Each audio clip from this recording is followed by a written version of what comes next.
supposed to be like that. The majority of the people should be working. Social grants should be getting, the people who should be getting social grants are those who are unlucky for the period that they are looking for work, so that at least they can have money to apply, to print copies, to move around, and all those kind of things. Yeah. So I believe in social grants. It is a necessity. It helps. It's not sustainable as a means of feeding people indefinitely. Yes, but it is necessary. Okay. What is the biggest misconception about Marxism and maybe EFF?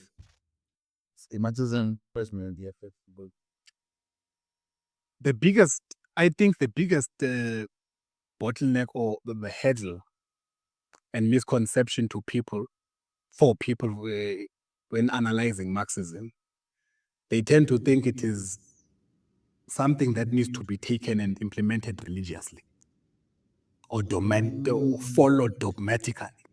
You see, so that vaccination. yes, unfortunately, Marx lived in a completely different time. So he viewed the world in a different perspective. So we need to take from Marx what we can, what still applies, and adapt it to the South African situation.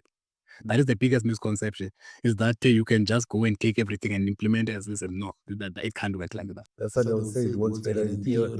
No, it can't work like that. You need to adapt it to the realities of South Africa and then move like that. Secondly, the biggest misconception with the EFF, I would say, is self-hate. Because we are told left, right, and center that we will be like Zimbabwe if the EFF comes in, and so on and so forth, which is wrong. The policy that of land expropriation that Robert Mugabe introduced is not what we are advocating for.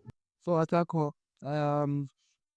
as a deputy chairperson of the economic freedom fighting, how do you think you can recruit? How do you recruit personnel? How do you say recruit? How do you get people involved with EFF? At a branch level, we don't have access to many resources, of actually in the EFF in general. There's not too much resources at our disposal.